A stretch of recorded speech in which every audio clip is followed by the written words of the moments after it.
This question well, not question, but statement comes up all the time where, at least in my life, where people say, well, you just have to follow the Bible. That's all you have to do, right?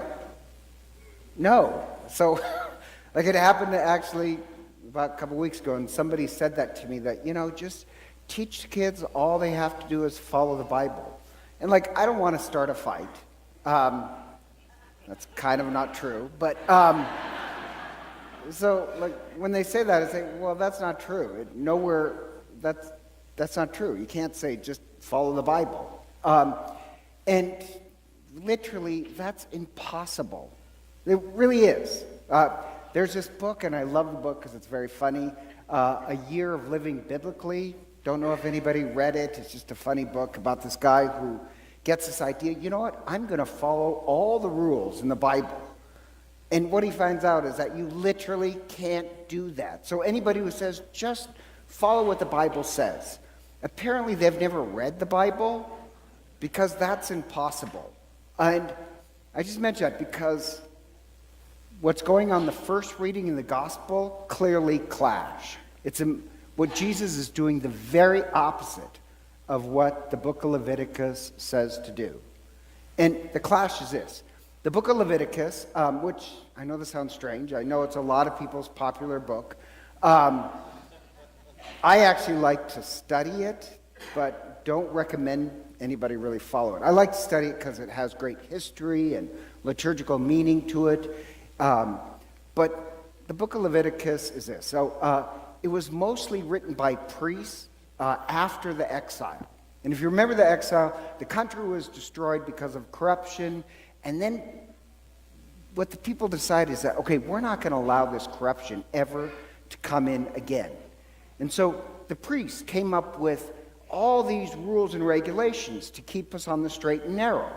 And it was this ancient practice that if somebody was infectious, you were basically, I'm blanking out on that. What do you call that when you're isolated?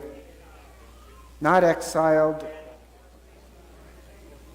I couldn't hear any of those. You're sent off to a sanitarium. I forget what that's called. But anyhow, until you're better. Well, the priests expanded these laws and gave themselves a lot of power that now, just to keep corruption away, that you got to have a pure heart. And clearly, if you have a rash or something wrong with you, you don't have a pure heart. And the priests gave themselves a right that... it's really not leprosy as we know it. It's any sort of rash. That the priest could declare you unclean, and you must be driven out of the community. You'd be excommunicated. And the rules about this are really harsh, where you're not allowed any contact, you're not allowed to talk to anyone, you're not allowed to touch anyone. Nobody is allowed to talk to you or touch you. And if somebody talks to you, or even touches you, then we will treat that person as unclean too, and you'll be driven out of the community. It's very harsh rules. You are not nice to lepers, or we'll be mean to you. Well, their idea was that, superficially you can tell what's pure and impure, but I think they missed the enemy. So these are really harsh rules. So when Jesus shows up in today's gospel, in the Gospel of Mark, Jesus does the very opposite. And the point of today's gospel is not that Jesus can cure somebody. You already know that from another miracle. Jesus does something really odd. Jesus, he talks to the leper. And worse, and this is the shocking part, he touches the leper. That clearly is a violation of the book of Leviticus. And now, if you know the book of Leviticus, you must have nothing to do with Jesus, or you will be considered unclean. That's what the Bible says. Jesus touches the leper. And it's not like Jesus had to touch the leper. On the previous healings, he could heal from afar. But now he chose to touch the leper, so he's unclean. And that's the really shocking part. So if we're all Jewish, your mouths will be open that, wow, Jesus is a breaker of the law. And the choice now for you is this. Either you follow Jesus or you follow the book of Leviticus. But you can't do both. There are many parts of the Bible Jesus openly objects to. And the reason why the first reading is put in contrast to the gospel is a reminder that throughout your life, you have some choices to make. It's not as easy as, well, just follow the Bible. The Bible contradicts itself. You're going to have to make a choice. And Jesus, he's showing what religion is supposed to do. That religion is supposed to reach out to those people who are in pain, who's isolated. We're supposed to throw our lot in with them, even if it means breaking the Bible. This is quite controversial. Do you get it? Like, you have a choice to make. What kind of religion are you going to be? One that really just gathers people together and excommunicates them, or one that reaches out to those who are hurt and broken, and you throw your lot in with them? And liturgically, we act this out. So, just in case you didn't know this, hopefully everybody does, as Catholics, you stand.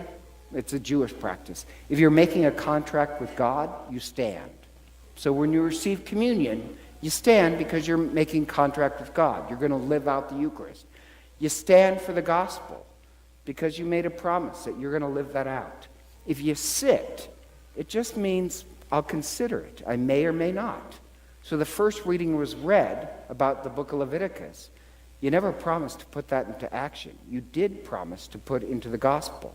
You sit for the priest's homily because who the heck knows what a priest is going to say? And you're allowed to object to what a priest says as long as it's not me.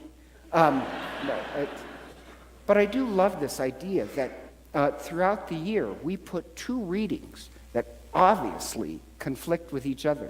You cannot say just follow the Bible. You have to make a choice. Are you going to belong to the religion of Christ that reaches out in love, that considers love a higher law than anything else that may be written in the Bible?